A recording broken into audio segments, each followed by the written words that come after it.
How we handle this with our children is a big question for many parents.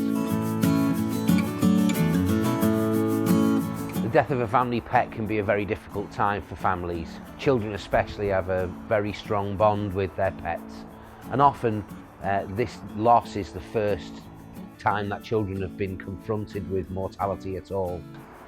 And after 30 years of our family providing funeral care, I have 5 key pieces of advice to give to people when they're faced with having to tell their children and how to help them deal with the loss of a close family pet.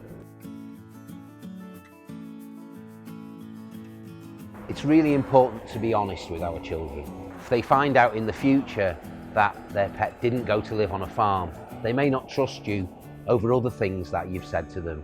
We need to give them the respect that they deserve and their abilities to be able to conceive of what's happened and how to go about grieving in a healthy way. Try not to use euphemisms because they're unhelpful. If we say about somebody going to sleep, they may fear themselves going to sleep. They go to sleep every night. So it's important that we say these things and use the words death and died because that is what's happened, and honesty is always the best way of doing things. It's important to talk about those we've lost.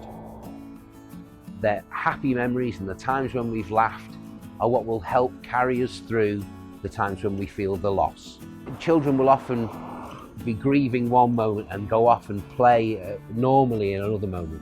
This is a coping strategy that they use to stop them from being overwhelmed by the feelings of grief, which we all feel with anger and depression and anxiety about what the future holds. So to give them this time is really important, and to be there to support them when they want to grieve. Children take their cues on how to behave on how we behave. It's okay to be sad together. If you repress those feelings and try to be strong, children will feel that that's what they must do. And burying these feelings is never going to be a healthy thing to do. Learning that death is part of life and that bad things will happen, but still being able to see the future as a positive thing and that we will grow and we will be able to deal with these things is an important part of everybody's grieving process.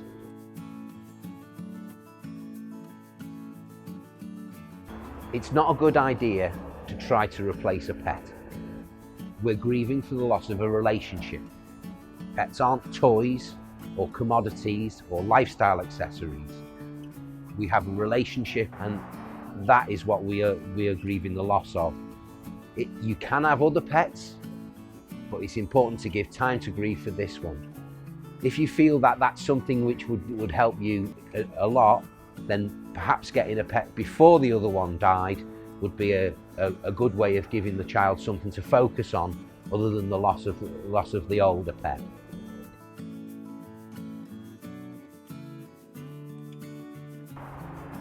To get closure, we often use a ceremony of some description, some form of ritual. If you have a religious belief, then these are set out.